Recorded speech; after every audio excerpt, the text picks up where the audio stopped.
कहानी की शुरुआत होती है काफी मजेदार तरीके से। जब अचानक ज़ॉम्बी वायरस शहर में फैल जाता है तो कुछ लोगों को इसकी खबर भी नहीं होती है कि उनके शहर में ज़ॉम्बी वायरस फैला है, जिसमें से एक शॉन है जो अपने घर से बाहर निकलता है। सड़कें सुनसान हैं, ज़ॉम्बी इधर उधर घूम रहे हैं, लेकिन शॉन का उन पर ध्यान ही नहीं है। लोग जल्दी जल्दी उसके पास से गुजरते हैं, लेकिन शॉन को केवल अपनी पसंदीदा ड्रिंक खरीदने के बारे में पड़ी हुई थी। तब उसे फ्रिज पर लगे हुए खून के हाथ के निशान भी नहीं दिखते। घर लौटते समय वह एक ज़ॉम्बी से टकराने से बच जाता है, लेकिन उसे वो एक बेघर आदमी समझता है और इस वक्त वो बिना किसी चोट या बिना किसी ज़ॉम्बी से टकराए हुए अपने घर पहुंच जाता है और अपनी ड्रिंक को लाकर यहाँ पर एंजॉय करता है। उसके बाद उसका भाई एड यहाँ पर उसे बताता है कि उनके घर के पिछवाड़े में एक खूबसूरत लड़की है, जिसे सुनते ही शॉन के मन में लड्डू फूटता है। तब दोनों दोस्त पीछे जाते हैं और देखते हैं कि लड़की एक ही जगह पर खड़ी है। तब एड ने उसे पत्थर फेंका और जब वो मुड़ी तब उसकी खूबसूरती देखकर दोनों ही हैरान रह गए। हालांकि ज़ॉम्बी के खतरे के बावजूद भी शॉन और एड उसके मजाक करते रहते हैं। पर जब शॉन को लड़की ने धक्का दिया तब एड कुछ लाने गया। हालांकि वो हथियार तो नहीं लाता, बल्कि उसके बजाय वो एक कैमरा लेकर आता है, क्योंकि उसे अंदाजा भी नहीं था कि वो एक लड़की नहीं बल्कि एक ज़ॉम्बी है। हालांकि शॉन अभी के लिए तैयार नहीं था, इसीलिए उसने एड से कहा कि उसे खींच ले। तब शॉन उठता है और फिर लड़की उस पर कूद पड़ती है, पर शॉन उसे धक्का देकर दूर करता है। तभी अचानक एक भयानक घटना हो जाती है, लेकिन अब ये लड़की बिना किसी चोट के फिर से खड़ी हो जाती है। अब धीरे धीरे दोनों को समझ में आता है कि कुछ न कुछ तो गड़बड़ है, और ये देखकर उनके पैरों तले जमीन खिसक जाती है और वो जल्दी से अपने घर में जाते हैं। जब वो दोनों फोन करने की कोशिश करते हैं लेकिन किसी से संपर्क नहीं हो पाता, तब वो टीवी पर एक न्यूज देखते हैं जिसमें चेतावनी दी जाती है कि ज़ॉम्बी वायरस तेजी से शहर में फैल रहा है। सभी को घर के अंदर रहने और दरवाजे और खिड़कियां बंद करने की सलाह दी जाती है, लेकिन दोनों भाई इतने ज्यादा आलसी थे कि कभी उन्होंने अपनी जिंदगी में खिड़कियां बंद की ही नहीं थी, जिसके कारण ज़ॉम्बी उनके घर में आ जाता है, जिन्हें देखकर दोनों डर के मारे चिल्ला उठते हैं। वो फर्नीचर पर पड़े हर सामान को उस ज़ॉम्बी पर फेंकते हैं, लेकिन गलती से एड एक कांच की चीज लेता है और उसे ज़ॉम्बी के सिर पर मार देता है, जिससे कि वो मर जाता है। और समाचार में बताया जाता है कि केवल सिर पर गोली मारने से ही ज़ॉम्बी की मौत हो सकती है, और इसीलिए शॉन और एड ने घर के बाहर दो ज़ॉम्बी पर कुछ ट्राई करने की सोची। घर के बाहर दो ज़ॉम्बी थे जिन पर उन्होंने सही तरीके से कोशिश तो की, मगर उन्होंने ज़ॉम्बी पर हल्की चीजें फेंकी, जिस वजह से ज़ॉम्बी को घंटा फर्क नहीं पड़ता। तब यहाँ पर उन्होंने सभी सामानों को खाली भी कर दिया और एड ने तभी एक डीवीडी प्लेयर की सीडी फेंकी जो कि काम कर गई। अब भाइयों ने एक पूरा बॉक्स लाया, लेकिन जल्द ही उन्हें एहसास हो गया कि उनकी एक्यूरेसी बहुत ही खराब है, जिसके कारण उन्होंने भारी हथियार से उन पर हमला किया। घर के अंदर टीवी पर बताया जाता है कि काटे जाने से इन्फेक्शन होगा। तभी इन दोनों को याद आया कि इनका तो एक रूममेट है जो कि ऊपर फंसा हुआ है। जब उन्होंने चेक किया तो पाया कि वो भी ज़ॉम्बी में बदल चुका है। तब शॉन ने उसे अंदर बंद कर दिया। बाद में उसकी माँ का फोन आया। शुरुआत में वो दुखी हुआ ये सोचकर कि उसकी माँ को ज़ॉम्बी ने काट लिया है, पर शॉन का मूड तुरंत ही ठीक हो गया और फिर उसे पता चला कि उसके सौतेले पिता को काटा गया है। लेकिन अब भी शॉन को डर था कि उसका सौतेला बाप जो कि इन्फेक्टेड हो चुका है उसकी माँ को नुकसान पहुंचा सकता है। इसीलिए उसने एक प्लान बनाया और पहले उन्होंने अपने सौतेले पिता को खत्म करना है, फिर उसे अपनी माँ को बचाना है और लास्ट में उसकी एक्स गर्लफ्रेंड लिस के साथ पब जाना है। जब सब कुछ तैयार था तो दोनों भाई बाहर निकलने लगे, लेकिन जैसे ही वो दरवाजे से बाहर निकले एक छोटे ज़ॉम्बी ने उन्हें बास्केटबॉल से मारा। ये कोई बड़ी समस्या तो नहीं थी, लेकिन जैसे ही वो पीछे मुड़कर देखे तभी पीछे ज़ॉम्बियों का एक बहुत ही बड़ा ग्रुप तेजी से उनकी ओर बढ़ रहा था, जिस कारण दोनों भाई तेजी से गाड़ी में बैठते हैं और कार को लॉक करके स्पीड से निकल पड़ते हैं। पर सड़क पर भयानक मंजर था। लोग इन्फेक्टेड हो चुके थे, वो एक दूसरे को काट रहे थे। बाद में वो जल्द ही अपने माँ के घर पहुंचे।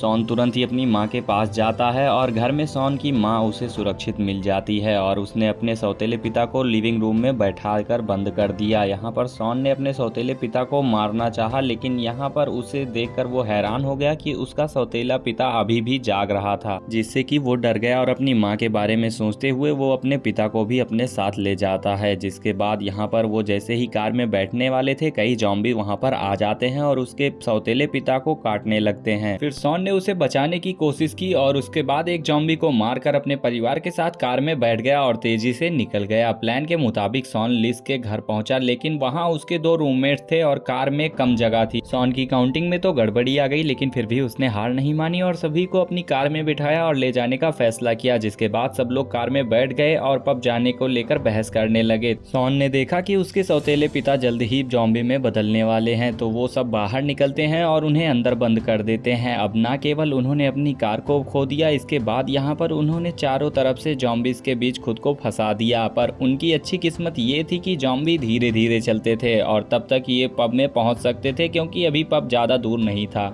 इसीलिए उन्होंने एक शॉर्टकट से जाने का फैसला किया। रास्ते में उन्हें एक और लोग का ग्रुप मिला और ग्रुप में उन्हें कुछ लोग पहचान वाले भी दिख गए और थोड़ी सी बातचीत के बाद दोनों ग्रुप एक दिशा में निकल पड़ते हैं। अब उन्हें केवल एक दीवार पर चढ़ना था ताकि वो सब दूसरी तरफ पहुंच सकें, लेकिन तभी सॉन को अचानक एहसास हुआ कि उसकी माँ गायब हो चुकी है। अब अपनी माँ की आवाज़ सुनकर सॉन दीवार पर कूद गया, लेकिन उसे अपनी माँ जमीन पर पड़ी हुई मिली। यहाँ पर घर से अचानक से एक जॉम्बी बाहर आया, तभी सॉन और उसकी टीम पर जॉम्बीज ने हमला कर दिया, जिस कारण से वो चौंक गए। लिज ने सॉन को एक स्टील पाइप फेंका, तभी सॉन ने स्टील पाइप का इस्तेमाल करके जॉम्बी को एक पेड़ पर फंसा दिया। फिर सॉन ने सीढ़ी चढ़कर देखा कि बाहर तो बहुत सारे जॉम्बियों की भीड़ लगी हुई थी और पब तक सुरक्षित पहुंचना लगभग असंभव लग रहा था। जब सभी लोग निराश हो रहे थे, तभी यहाँ पर पेड़ पर लटके जॉम्बी ने अचानक हिलना शुरू किया और यहाँ पर सॉन ने एक शानदार आइडिया सोचा और यहाँ पर सीन बदलता है, जहाँ पर हम देखते हैं कि सारे लोग जॉम्बीज की हरकतों की नकल करने लगते हैं और बार में घुसने की कोशिश करते हैं। हालांकि उनकी एक्टिंग इतनी बेकार थी, लेकिन फिर भी यहाँ पर ये आइडिया काम कर गया और जॉम्बियों ने उन पर ध्यान नहीं दिया और आखिरकार वो सभी पब के दरवाजे तक पहुँच जाते हैं। लेकिन सॉन ने अंदर आवाज लगाई, जिस वजह से उन्हें मदद तो नहीं मिली, बल्कि यहाँ पर आवाजों को सुनकर जॉम्बीज का ध्यान इन पर आ गया। तभी अचानक एक मोबाइल फोन बज उठा। वो पीछे देखते हैं तो एड चिल होकर किसी से फोन पर बात कर रहा था, जिस वजह से सॉन उस पर गुस्सा होता है और उसका फोन छीनकर फेंक देता है और उसे चिल्लाने भी लगता है। इस चिल्लाहट की वजह से सभी जॉम्बीज उन्हें देख रहे थे और घबराहट में डेविड ने एक खिड़की तोड़ी और अंदर चढ़ने की कोशिश की।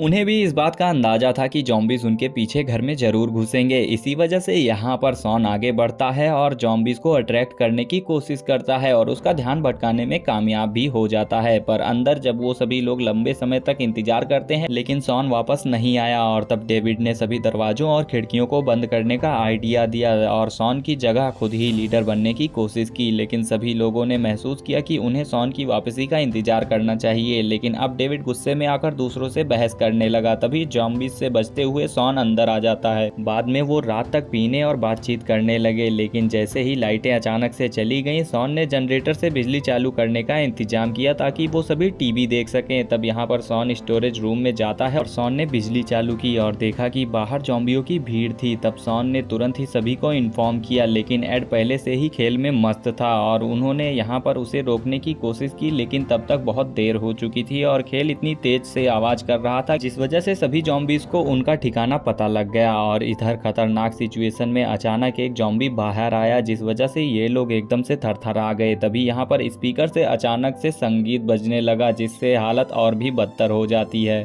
सॉन ने तुरंत ही डेविड को स्पीकर बंद करने को कहा, जबकि बाकी लोग जॉम्बीज को रोकने की कोशिश कर रहे थे। लेकिन इस हड़बड़ाहट में डेविड ने कई सारे बटन प्रेस कर दिए और न केवल अब संगीत बंद किया और यहाँ पर बल्कि अनजाने में जॉम्बीज को अपनी तरफ अट्रैक्ट भी कर लिया। अब जैसे ही सभी जॉम्बीज खिड़कियों को तोड़कर अंदर आने वाले थे, सभी लोग जॉम्बीज से लड़ने के लिए तैयार हो गए। लेकिन उसी समय सॉन की माँ अजीब बर्ताव करने लगी और पता चला कि उसे पहले से ही जॉम्बी ने काटा था, जिसे देखकर डेविड ने तुरंत उसे मारने की कोशिश की, लेकिन सॉन ने उसे हटा दिया और शराब की बोतल से मारने की धमकी दी। तब दोनों के बीच बहस होने लगी, जबकि सॉन की माँ उनके पीछे जॉम्बी हो रही थी, जिस कारण अब सॉन के पास अपनी माँ को मारने के अलावा कोई चारा नहीं था। इसीलिए सभी लोग दुखी हो गए। लेकिन डेविड अभी भी बकवास कर रहा है, जिसे सुन सॉन का गुस्सा भड़क गया और गुस्से में आकर सॉन ने डेविड को घूंसा मार दिया। लेकिन अब डेविड खिड़की के पास था और बाहर निकलने के लिए चिल्ला रहा था और अगले ही पल एक जॉम्बी खिड़की से तोड़कर उसे बाहर खींच ले गया। वहां सभी ने उसे बचाने की कोशिश की, लेकिन बहुत देर हो चुकी थी और अपने प्यार को मरते हुए देखकर डॉन ने कमरे का दरवाजा खोला और डेविड को बचाने की कोशिश की। लेकिन जल्द ही डॉन भी जॉम्बी के भीड़ में फंस जाती है और खुद भी जॉम्बी में बदल जाती है। अब जल्द ही ज़ॉम्बियों ने पब में घुसना शुरू कर दिया और एड भी भयानक तरीके से ज़ॉम्बी के द्वारा काट लिया गया था। तब शॉन और लिस बार में काउंटर पर कूद गए और एड भी उनके पीछे आया और अपनी चालाकी से यहाँ पर शॉन ने काउंटर पर शराब डाली और आग लगा दी, जिससे ज़ॉम्बीज के हमले से फिलहाल तो उसने खुद को बचा लिया। अब क्योंकि एड तो यहाँ का डेली कस्टमर था, इसीलिए उसे एक छिपे हुए कमरे के बारे में इंफॉर्मेशन थी जो बाहर ले जाता था। यहाँ पर तीनों उस गुप्त कमरे में पहुंचे, लेकिन तब एड ने शॉन और लिस को बचाने के लिए पीछे रहने का फैसला किया, जबकि ज़ॉम्बी भी अंदर आने के लिए उतावले हो रहे थे। यहाँ पर ये सीन काफ़ी ज़्यादा इमोशनल हो जाता है क्योंकि शॉन को अपने दोस्त जैसे भाई एड को छोड़कर जाना पड़ेगा क्योंकि उसे ज़ॉम्बी ने काट रखा था। और जब वो लोग बाहर आए तो उन्होंने देखा कि वहाँ भी बहुत बुरी हालत थी। उन्होंने देखा कि हर तरफ ज़ॉम्बीज भरे हुए थे। लिस और शॉन ने हार ना मानकर ज़ॉम्बीज से लड़ने का फैसला किया, लेकिन तभी अचानक से एक ट्रक आया जिसमें मिलिट्री के सैनिक हैं। जल्द ही उनकी सुपर फायर गन से ज़ॉम्बीज को खत्म कर दिया गया। शॉन और लिस को सफलतापूर्वक बचा लिया गया। 2 महीने बीतने के बाद लगभग ज़ॉम्बीज मारे जा चुके थे और बाकी के ज़ॉम्बीज पर कंट्रोल कर लिया गया था, लेकिन जो ज़ॉम्बीज खत्म नहीं हुए थे उनका उपयोग कई सारे कामों में मदद करने के लिए किया जाता था। और हमने पहली बार किसी मूवी में देखा है कि ज़ॉम्बीज को एंटरटेनमेंट के लिए यूज़ किया जा रहा था। और यहाँ पर एक नई खबर भी ये मिलती है कि एड जो कि एक ज़ॉम्बी में बदल चुका था, हमें पता चलता है कि शॉन ने उसे अपने बेसमेंट में वापस लाकर रख दिया था। यहाँ हमें देखने को मिलता है कि भले ही दुनिया वाले साथ छोड़कर चले जाएं, लेकिन एक सच्चा दोस्त सारी दुनिया के बराबर है और यहाँ पर उसने अपने दोस्त को ज़ॉम्बी बनने के बाद भी नहीं छोड़ा। ये होती है सच्ची दोस्ती। इस दोस्ती के लिए एक लाइक तो बनती है। फटाफट से चैनल को सब्सक्राइब करके बेल आइकन को प्रेस कर लें ताकि हम एक दूसरे से जुड़े रहें और ऐसी ही रोमांचक कहानियों के साथ मिलते हैं अगली वीडियो में।